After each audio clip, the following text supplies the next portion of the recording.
Okay. Right, can people see that now? Yes. Okay, I'm just sorry, I just have to change my screen a little bit here so that I can see what I'm doing. Okay, right, now is everyone able to see that? Yes. Okay. Oh, apologies.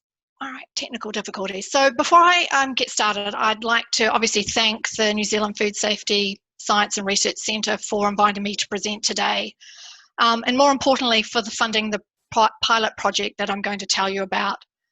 I would also like to thank sincerely my co-authors on the project, and that was Beverly Horn, who led the project and who kept things on track, and also Joe Kingsbury, who was our resident challenge study expert and who was a huge help with a lot of the technical details of doing challenge studies.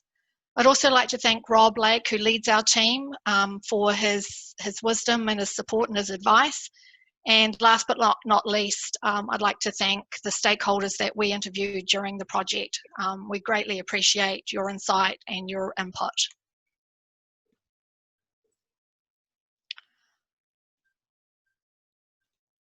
So today I'm going to talk to you about challenge studies, and we'll be splitting my presentation into two parts. I'm going to begin by giving a broad overview of challenge studies, why the food industry needs them, what they are in general terms, and the types of studies or testing usually undertaken. Then I'll tell you about the project that we completed and what we found. Now, because of the complexities and breadth of the food industry, I'm just going to talk in sort of generalities rather than specifics, because I obviously can't cover the full breadth of the different types of foods or food products within New Zealand, but I'll try and inject a few examples along the way. And my background is predominantly in pathogens and food safety, so I apologise if the focus is more on that side rather than shelf life or spoilage examples. But in general, the same principles apply, independent of whether it's pathogens or those organisms that cause spoilage.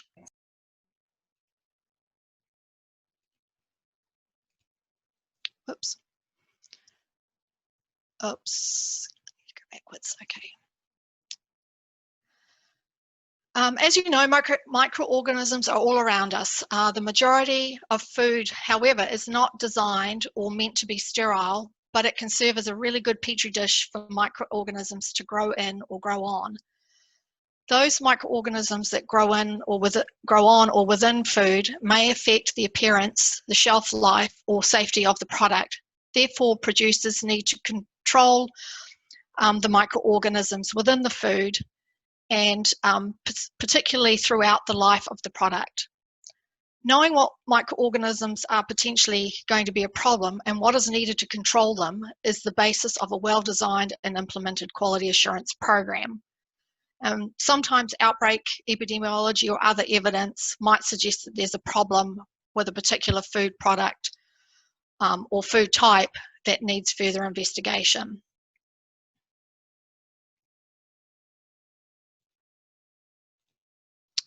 There are a variety of controls that can be used to inactivate or inhibit the growth of microorganisms in food. Intrinsic factors are those that are the properties of the food itself, and these are things like the acidity or pH of the product or water activity. These factors may be inherent properties of the food or product, or may be manipulated to have the desired effect. pH and water activity may also change across the life of the product, so that may need to be considered when you're looking at the sort of challenge studies you might need to do. If the microorganism of concern can't be controlled by intrinsic factors of the food, then extrinsic factors might be used.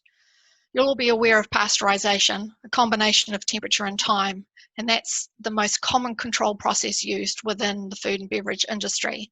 But there are many other types of controls which are used, including pressure, modified atmosphere, irradiation, and specific types of packaging.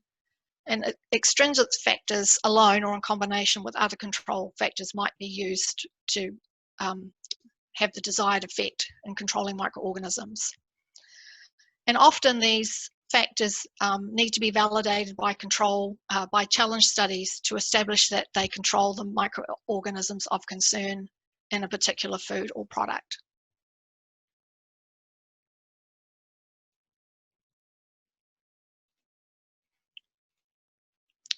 So challenge studies are a small part of a well-designed and robust food safety management system. The purpose of challenge studies is to determine whether the food production controls are fit for purpose and can be validated to show control of the microorganisms of concern, whether due to safety or quality reasons. Challenge studies are often initiated after something goes wrong. For example, if there's been evidence of spoilage during shelf life or as a result of an outbreak. And sometimes challenge studies may be performed to provide data to meet requirements that are imposed by one of your major customers. So therefore, challenge studies are used to ensure any reformulated or food product is safe. They can be used to determine if food has the intrinsic properties that can kill off or inhibit the growth of any hazardous microorganisms, to provide evidence that process conditions control the microorganisms to meet regulatory limits, or to show that the product meets shelf life requirements. And these types of studies tend to be used for foods that are vulnerable to the presence and growth of pathogens and or spoilage organisms. Predominantly products that are stored at room temperature, ready to eat foods, or those that are refrigerated.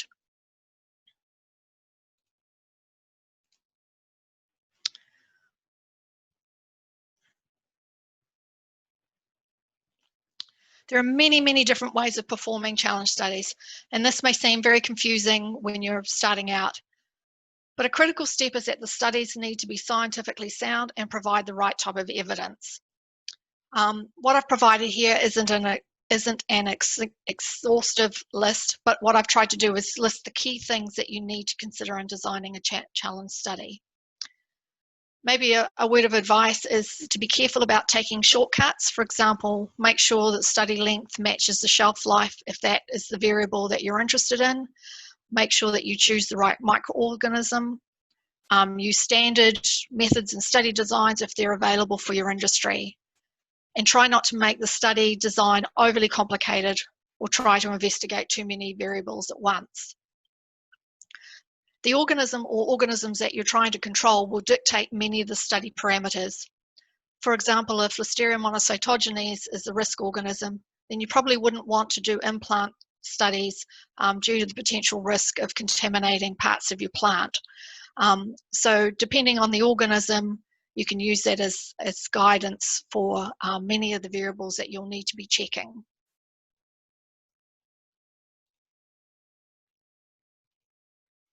So there are different types of challenge studies. There are growth inhibition studies. These evaluate the ability of your intrinsic or extrinsic control measures to inhibit the growth of the target organism under specific storage conditions. There are inactivation studies. So these are similar to inhibition studies. They assess the ability of the product and or processes to inactivate the organism of note. You can have combined studies, so these combine both inhibition and inactivation of different microorganisms, including those that may survive or be contaminants during processing. And the study should be designed to test the worst case scenario. The goal is to test the combination of parameters at greatest risk so that there is confidence that the controls are adequate. But conditions that you test should mimic normal production practices as close as possible.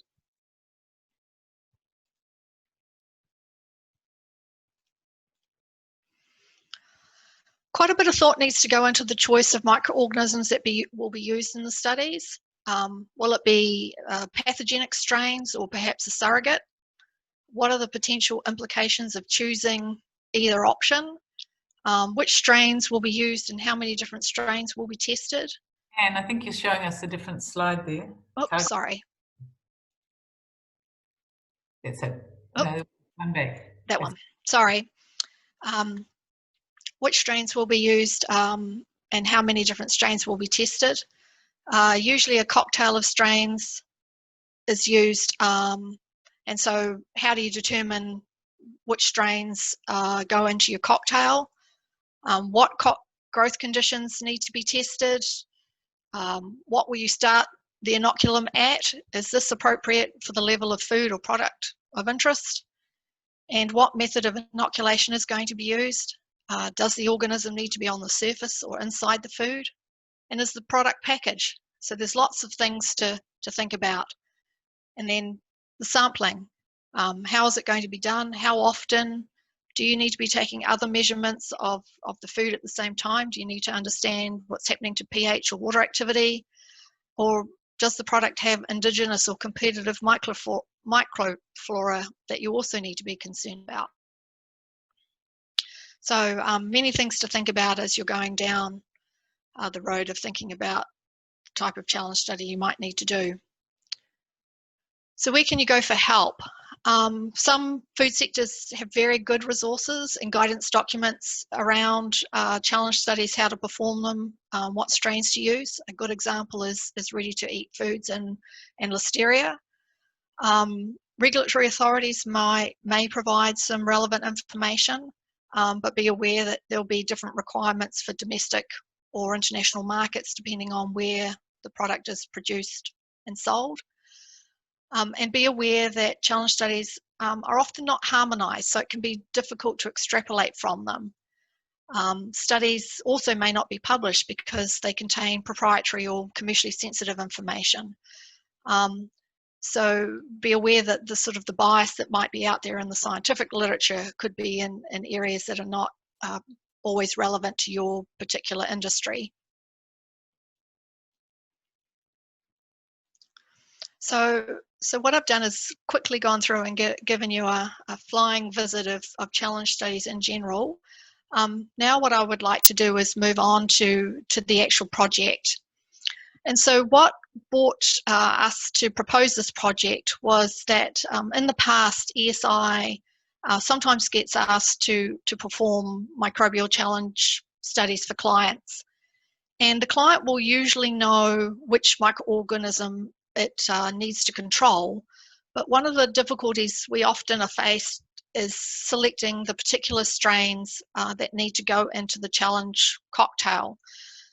Because whatever isolates that are chosen, they really need to be carefully chosen and be relevant or appropriate, not only to the product, but also to the control mechanisms. And a lot of thought has to be put into what those isolates are. And we find that this takes quite a bit of time, and it's not always easy to source them. Certainly what is published in the literature, the isolates that are used from type culture collections may or may not be relevant. And certainly in New Zealand, being able to access the right strains is not always easy. So we wanted to know whether there would be any particular interest from the food sector for the development of a reference culture collection that would be specifically designed to support challenge studies in New Zealand.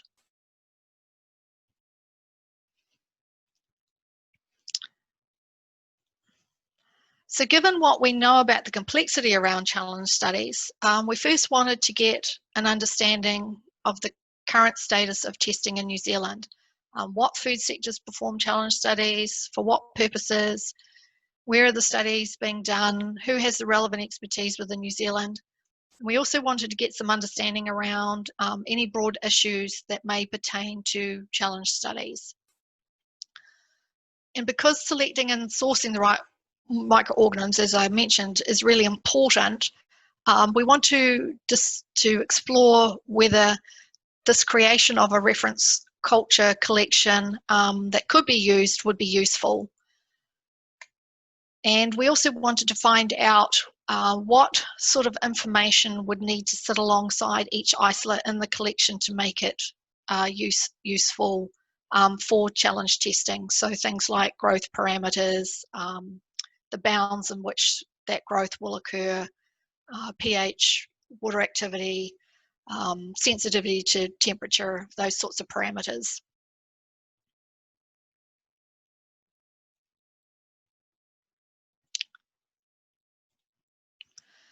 So the project began with a review of the literature. We wanted to see what had been published in this area, both for New Zealand and internationally. There wasn't a great deal of evidence to suggest that this type of reference culture collection had been set up elsewhere. We were able to find a couple of groups in Australia that have put together collections of isolates for very specific testing parameters, one in the meat industry and one for cheese. But they were sat within a specific lab and were for a specific type of challenge testing for a particular food product. We didn't find anything that looked more broadly in terms of trying to develop a wider reference collection that may go across the food sector and house a whole variety of different types of microorganisms. The next step in the project was to seek stakeholder feedback. We did this in a couple of ways. We advertised the project at the NZFSRC and the New Zealand Institute of Food Science and Technology conferences last year, which were held back-to-back in Christchurch. We also did a number of phone interviews with different food sectors and tried to cover both large and small organisations. And then finally, we spoke with New Zealand Food Safety, MPI, and Food Standards Australia, New Zealand to get their perspective on this idea. So we developed a couple of pieces of some resources to get some stakeholder feedback. This is just to show you that we did some outreach and then tried to collect a little bit of information from a questionnaire. So as expected, we found that challenge studies are performed at a variety of institutions around New Zealand. We found that large companies may have their own microbiology labs that can carry out challenge studies and perform research in-house. Companies may also have quite well-established collaborative arrangements with research institutes and academic labs in New Zealand or overseas. There are a variety of contract research labs in New Zealand, such as Hills Laboratories, Assure Quality and Eurofins, that will offer challenge testing as part of their normal client offerings.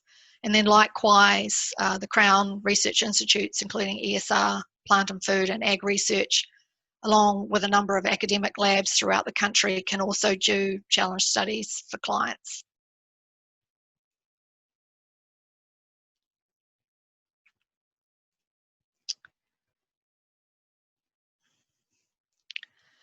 So as I mentioned, choosing the right microorganisms can be really important for your challenge testing and must be justified as part of the process. There's a number of things to consider, which I've already touched upon in terms of the food matrix and the factors that you're using to control the microorganisms. In the most part, isolates should come from New Zealand unless there's a good reason to include strains from overseas. So perhaps if you're looking at overseas market access, then there may be particular pathogens that you need to include. But in general, they need to be appropriate for your industry. And for some foods, there may be specific requirements as to why certain strains are used historically. And in the case of some pathogens, it might be appropriate to use a surrogate, but those surrogates also need to be validated, which adds another level of complexity to your program.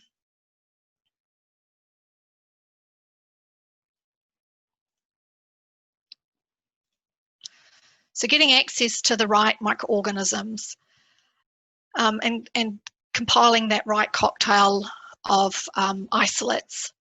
So normally a cocktail will contain up to 5 different strains, although I have read recently that in some cases smaller numbers of strains are now being acceptable.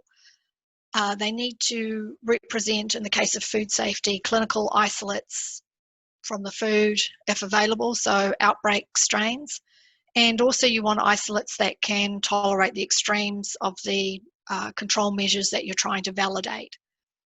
So the strains can be sourced from a variety of places, including curated reference culture collections that are held either here in New Zealand or internationally.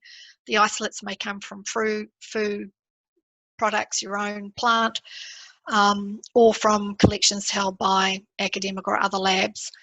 For those of you who may not be aware, ESR is the custodian of the New Zealand National Reference Collection, and this is mostly for medical or clinical isolates, but it does house over 4,000 strains, and there's a searchable catalogue online via the ESR website if you want to see what is available and whether any of those would be applicable to your processes. I've mentioned that we were able to find a couple of examples with collections of isolates. One is, as I mentioned, these were both out of Australia. One is for non-pathogenic enterohemorrhagic E. coli, which is for fermented meat product challenge studies. That's housed at the CSIRO. And the other collection is for Staph aureus isolates for cheese challenge test studies, and that's available from the University of Melbourne. And worth remembering if those are areas that you specifically work in.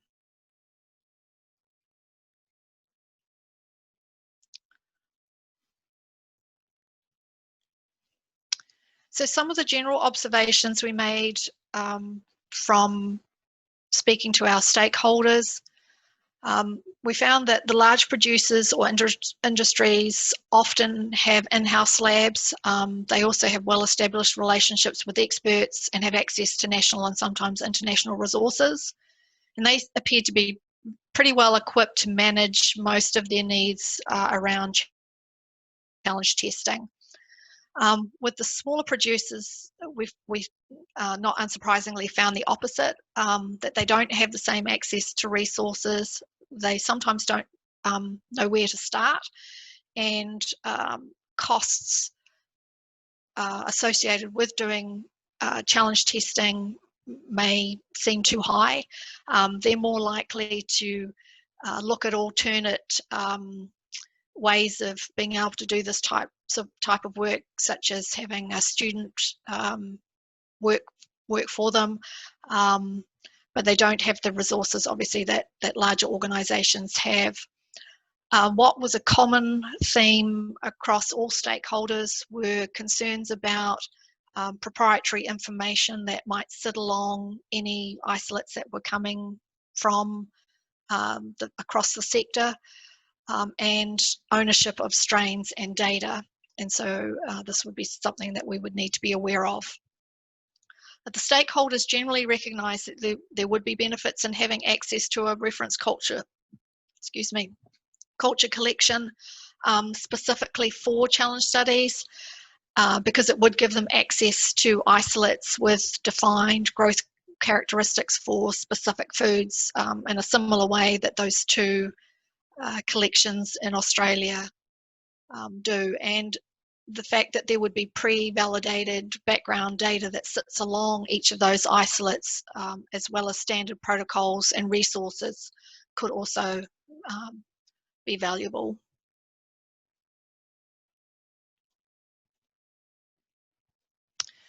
So if a reference culture collection was going to be developed, there are a number of issues that were identified that would need to be resolved.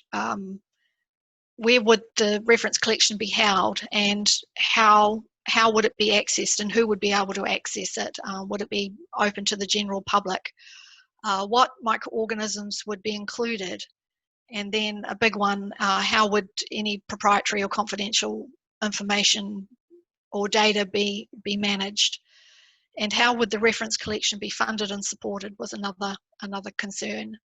And what parameters would the microorganisms be validated for, given that, as I mentioned, this is a very large and complex scenario to cover many different processes and controls, lots of different types of foods. But I think there are some key microorganisms that are of importance, and maybe that would be a good place to start or focus in terms of which organisms would be of greater benefit to the most producers. Sorry, I talked about the challenges. So we did start some thinking around what process would need to be used to start populating a reference collection. First, we'd obviously need to prioritise which pathogens to begin with and which growth parameters needed to be validated. And then it would be a process of locating and screening isolates to document the growth characteristics for each before completing validation studies in food.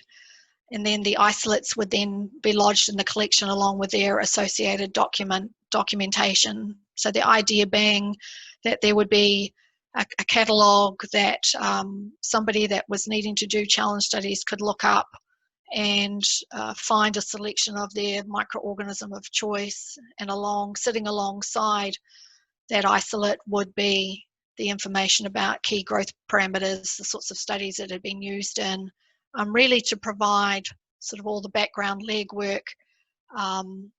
So each individual person or company doesn't have to start from scratch and deciding and collecting all that information themselves.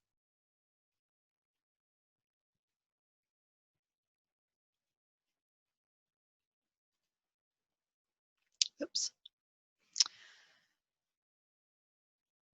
So next steps, what we hope to do is continue to get stakeholder feedback on this idea. So if there's anyone that's listening in today that would like to talk to us further about this, please feel free to contact me. To be of value, we think the culture collection needs to be publicly available at a reasonable cost. We'd obviously need to figure out how to fund the collection so that it's of value and that it's available. And then we need to think about working through which organisms, which growth parameters and foods are a priority. And then the documentation that sits alongside each of these isolates, and perhaps any other resources that we need to consider. So this obviously was very much a pilot project. We've sort of just dipped our toe into this topic. We're happy to, consider. We obviously want to hear a greater set of feedback from people. We'd like to know whether people think this is a good idea or it's going to be too complicated. But happy to take all and every comment. And thanks for joining the webinar, and happy to take any questions from you all. Great, thank you very much, Jan. That's really interesting. People have been very quiet this morning using the technology, but we do have quite a few people on the call. I have one question. How many stakeholders from industry did you actually include in your surveys? And you talked to big and small companies, and when you talk about small companies, what sort of size were they? So it wasn't a huge selection. So I'll put that out there that it was actually quite hard to get a broad brushstroke across the food industry, and that's why we're hoping that we'll get a bit more feedback from today's seminar. But yes, down to sort of a local producer up to a very big organisation. Obviously, we can't disclose who we talk to, but we did try to get a spectrum based on both different types of companies in terms of sectors, but also large versus small. Okay, thank you. I do have a couple of questions. So one from Helen is, how would you align this with the current culture collection? So that's a really good point. So the current culture collection is, while it does have a broad spectrum of isolates, it is mostly focused on clinically relevant microorganisms. So I guess one approach would be to look at the isolates that are within the current collection and select ones that would be of relevance to the food industry. So you could imagine for those where it's a food safety issue that you'd want to include clinical isolates, and so yes, we could select those ones and put relevant data alongside them. And then I have to admit I have not explored whether we could build upon that or whether this would need to sit separately as a resource for the food industry. Okay, thank you. So another question is, when you're selecting the particular strains of microorganisms to be used in your challenge studies, can you comment on the disadvantages and advantages of using strains that have been previously isolated from the plant or product of interest compared to using a type strain or non-resistant strain, e.g. so for example, pressure-resistant strains when looking at validating high-pressure processing regimes? So I'm not an expert in this specific area, but my understanding is that you would want to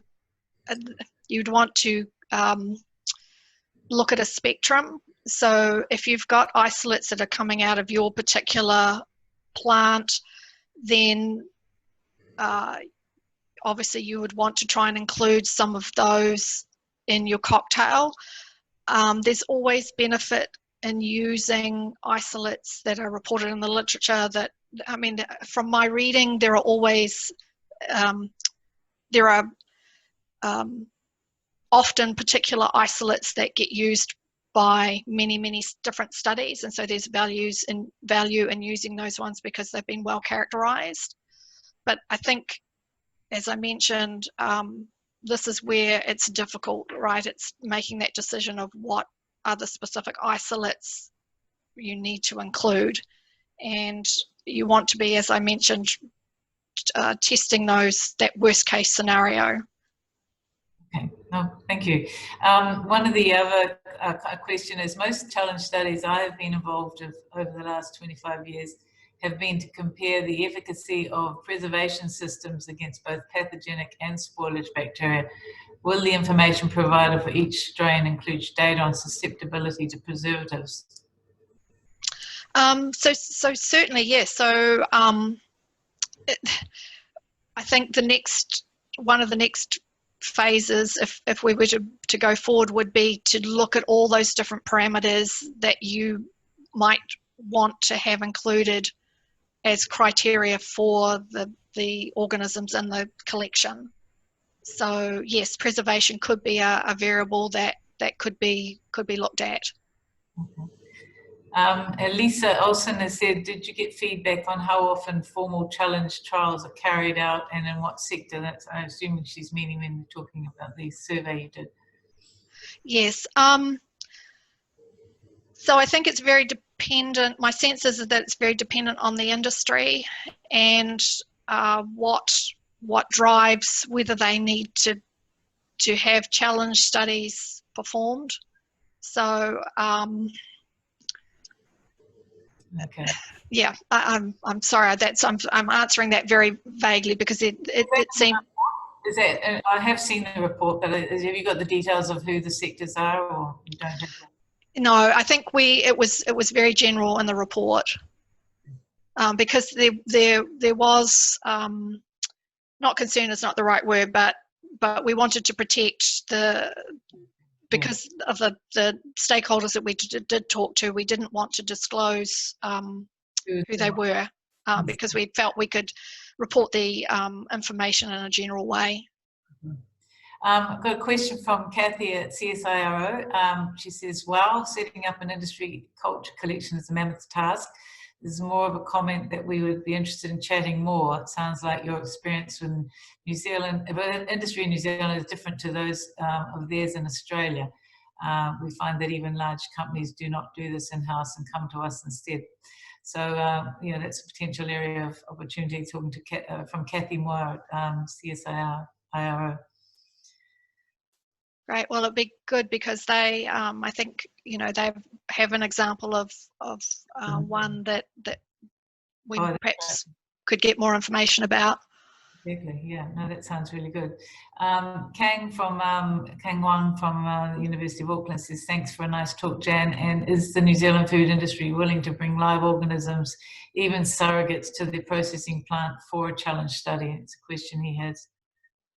Yes, I would have to put that out to the industry. I mean, there's obviously risks associated with that, and I've read that some companies will do those types of studies with an external client that can set up the same process conditions, because you don't want to risk introducing anything into your plant.